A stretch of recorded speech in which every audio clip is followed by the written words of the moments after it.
Dawn, April 26, 1915, Monash Valley, Gallipoli. William Billy Singh's finger rests on the trigger of a worn Lee Enfield. The slope across the gully is quiet. The silence is a lie. He fires. The echo rolls down the valley, and a Turkish runner folds at 350 meters. A spotter murmurs the correction, 2 inches right, wind quartering, and logs the time. One shot, one name erased. The morning routine continues.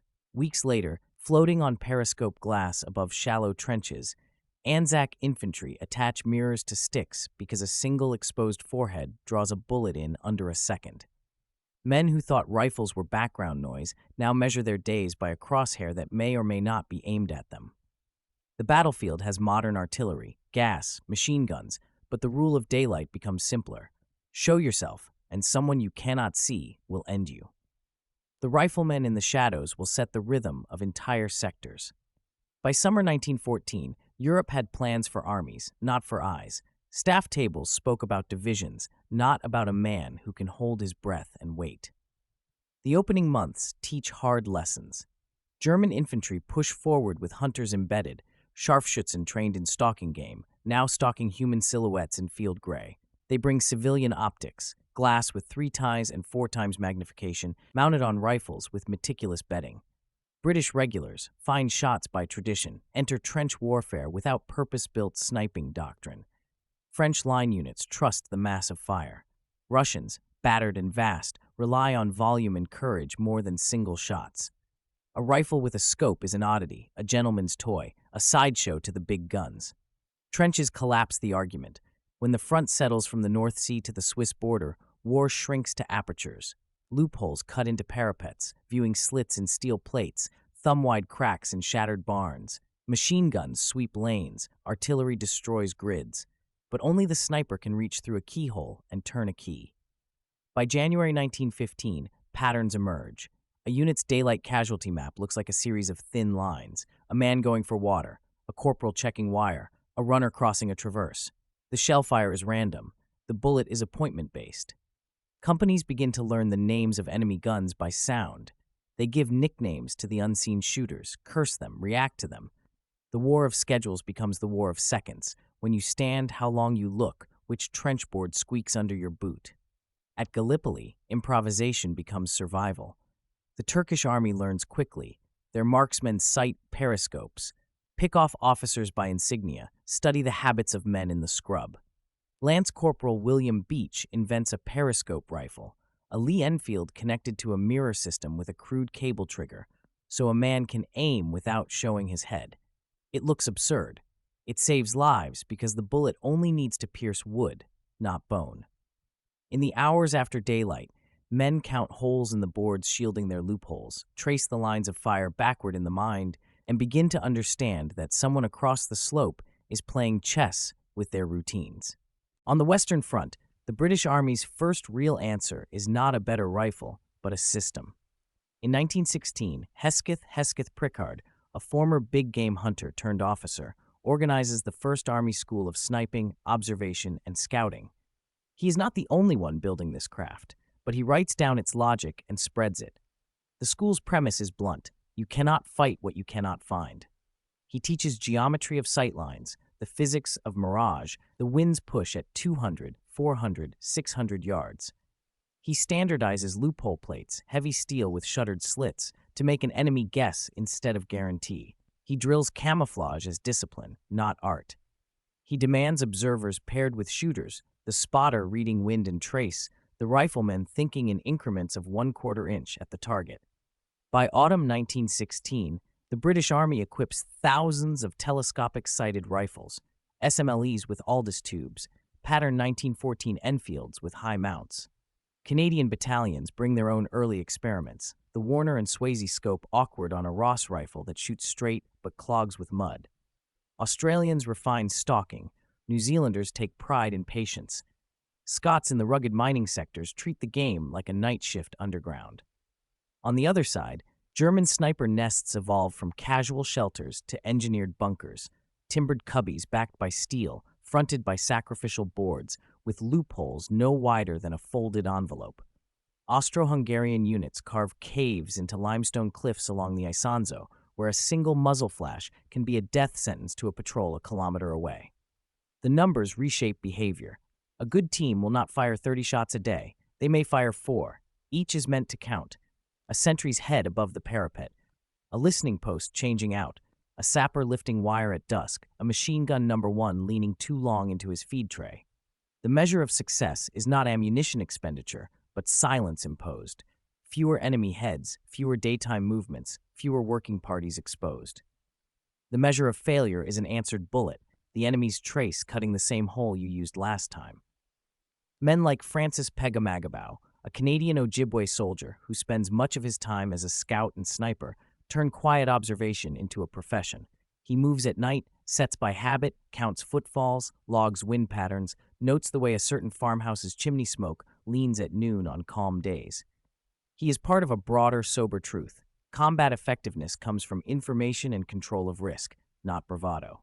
Across the lines, German snipers adopt similar routines with a precision born of pre-war shooting clubs.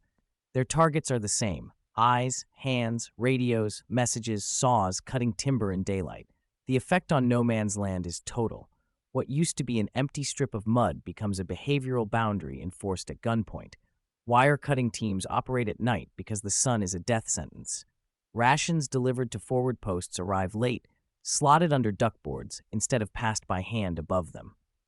Trench periscopes tilt just enough to check a lane, then retract. Working parties wear sandbags on their backs and front to break up the shape of a human torso. Helmets gain scrim not for artistry, but to catch a glance and say to the eye across the way, "This is not a head."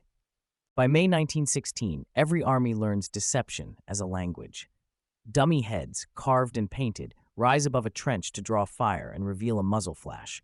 A tin can on a stick wobbles like a man's helmet. An empty sleeve flutters like an arm. When a shot cracks, an observer notes the angle, the echo delay, the dust flicker above a parapet. A second later, a counter-sniper puts a round through a ragged gap the width of 2 fingers. The duel is scientific. Seconds matter. Angles matter. An unseen man draws a line in the air, solves the math in his spine and shoulders, and presses a trigger for a result that will never be filmed. It is not simply a duel for specialists. The presence of snipers shapes all infantry work. A company commander weighing a daytime time trench repair now asks the sniper corporal on his left for permission. A platoon runner stoops lower than he did a month ago because a bullet drilled the stick he held last week. Soldiers learn to keep their faces in shade, to wet the sandbag in front of a loophole so a bullet will cut damp cloth, not explode dry dust that reveals them to the enemy. Men become craftsmen of concealment. The sniper did not invent the fear of exposure, but he perfected it with a clock. The mid-war technological answers arrive like chess counters. Steel sniper shields, portable plates with narrow slits, go up in advanced posts. The Germans issue the K-bullet, an armor-piercing round originally for armored cars and tanks that can punch certain plates at close range. Loopholes shrink further. Scope reticles move from simple posts to fine crosshairs. Mounting systems improve so a rifle can be unshipped, cleaned, and remounted without losing zero. Spotting scopes with sunshades become as important as rifles. The glass tells the story first. Trench mirrors get coated to reduce glare. Black cloth hides skin where it reflects, because glint is death. In the Somme sector in 1916, snipers become the gatekeepers of survival. The battle is not a marksman's showcase. Artillery and machine guns decide the main line, but between set-piece attacks, the rifleman with a scope dictates who moves and who does not. After bombardments, the first heads to rise are often snipers' heads, not to shoot at masses, but to catch the single figure who believes the guns have blinded the other side. They haven't. A company fresh from England learns in a day that elbows and shoulders are targets, not just faces. Another company learns that repairing a parapet at 10 a.m. is a signal, not a task. Belgium, 1917. Mud drowns boots and deaths. At Passchendaele, the front is a swamp and the horizon a haze. Smoke, drizzle, and shell bursts make long-range optics tricky. Mirage dances over shell holes filled with slick water. The sniper adapts. He moves closer, down to 100 yards, into shell craters with parapets of rotting duckboard and chalk. He fires fewer shots. He watches more. He controls a small circle where his rifle can decide whether a wounded man gets help. He understands the moral weight of that control and the tactical value. No Man's Land shrinks even further. A patrol is not a walk. It is a negotiation with an unseen judge. On the Italian front along the Isonzo, cliffs and terraces turn marksmanship into vertical geometry. Austro-Hungarian snipers lodge in caves with loopholes barely wider than a coin, firing down on Italian working parties 2 terraces below. The distance is deceptive. The angle steals drop and adds wind. Every exposed man becomes an exercise in trigonometry. Patrol leaders look up more than forward. A daylight movement without cover is folly. An uncamouflaged helmet is an offering. On the Eastern Front, Siberian detachments and regular Russian line infantry use scoped rifles where they can get them, but the system never becomes as centralized as in the West. A vast front dilutes specialization. Still, the same process applies in local sectors. A single quiet team can shut down a kilometer of trench more effectively than a company firing blind. The lesson crosses language lines easily. See first, shoot once, vanish. The psychological economy of sniping is simple and brutal. A battalion that lost 2 men to shells and 1 to a sniper in a day will remember the single bullet, not the barrages. Artillery is fate. The sniper is a mind. He picks, he waits. He returns to the same loophole 2 days later at the same time because he knows you will too. Whole units reorganize routine around that calibrated malice. The event becomes structural. An officer changes his inspection time. A cook reschedules hot tea. A sapper measures wire at night, only at night. Doctrine follows fear. By 1918, the craft is fully institutional. British and Commonwealth armies rotate men through sniping courses, issue standard kits with lens cloths and zeroing targets, log daily results in sector reports. German formations, pressured on all fronts, still invest in training and equipment because they can see the local payoff. If your sniper owns the sunlit hours, your casualties drop, your work output rises, your patrols cross further. American units arriving in France late in the war accept the field's hard truths, learn from British schools, and fold sniping into their playbook. Equipment standardizes, but talent still rules. The best rifle is no substitute for a mind that can wait.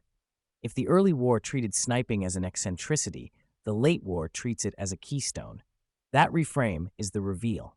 What looks like a specialist duel is really a traffic system. Control the lines of sight, and you control labor and logistics.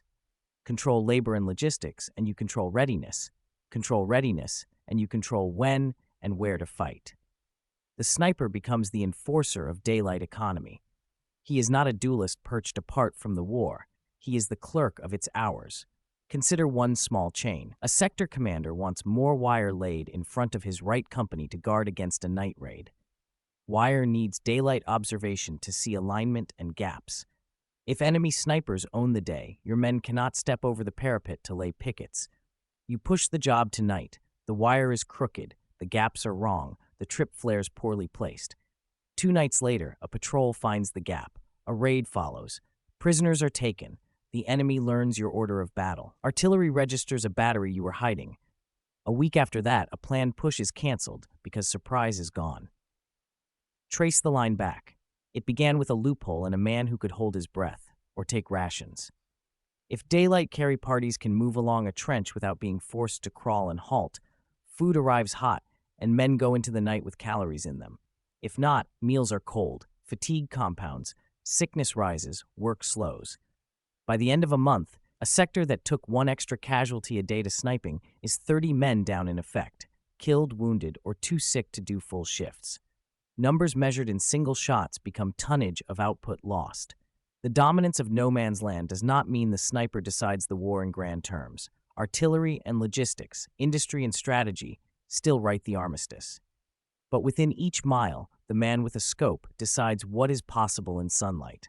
Possibility is power. A battalion that believes it cannot lift its head at noon acts differently at midnight. Fear is a logistics factor, so is confidence. With the armistice of November 11, 1918, the battlefield's snipers bring their craft home. Some return to farms, some to factories, some to quiet lives where waiting is no longer skill. The lessons they practiced do not vanish. Between wars, armies keep the notebooks. blending into background, reading mirage, scaling patience into doctrine. Optics improve, rifles improve. The next war will bring urban shooting and mountain shooting, combined arms with radios instead of runners, but the logic will rhyme. See first. Shoot once. Decide a street, a crossroads, a ridge. The memory is complicated. Soldiers who served in sectors where elite snipers roamed talk about the unease, the way a man learned to move as if the earth itself watched him. Veterans tell younger men in the 1920s that helmets need scrim, that shiny buckles are targets, that a trench mirror will get you killed if you don't angle it. Hunters in civilian life smile without humor when someone says long-range shooting is glamorous. It is a craft built on stillness, repetition, attention. It is not play. Revisit the opening image. Gallipoli's slopes are quiet again. The periscope rifles are museum pieces. Billy Singh returns to Australia with a chest of ribbons and a body that cannot rest. He was one man among thousands who learned to control an afternoon with a rifle. His shots were specific. Their consequence was general. The thesis is simple. In 1914, sniping looked like an extra interesting, perhaps admirable, but marginal beside the thunder of guns. By 1918, snipers had turned daylight into a permission system, not by body counts alone, but by regulation of movement, by control of labor, by rationing visibility. They dominated no man's land not because they killed the most, but because they decided who worked and who didn't, who learned and who didn't, who risked and who waited. They became, in effect, the traffic police of the front's deadliest street. Walk through the outcomes. Trench design adapts with deeper saps, better traverses, more overhead cover. Helmets evolve with matte finishes and nets. Training manuals add pages on mirage reading and loophole discipline. Platoon SOPs enshrine basic rules that survive a century. Never use the same firing position twice. Never silhouette. Always pair a shooter and an observer. Always make the enemy guess. Even in an age of drones and sensors, the core remains. The eye directs the gun directs behavior. The closing note returns to the hours between first light and stand to. A private lifts a shovel to scrape mud from a duckboard. He stops. Somewhere beyond the wire, someone is looking through a circle of glass the size of a coin. The private lowers the shovel and waits for cloud cover. The cloud drifts. The shovel rises again. The day's work continues on terms set by a stranger. That is dominance. Not a banner, not a headline, but a clock you do not own. Not through spectacle, but through control. Not through noise, but through timing. Not through numbers shouted, but through numbers enforced in silence. A single rifle, a single eye, a single decision, multiplied across a front, turned the Sideshow into the stage manager of the daylight war.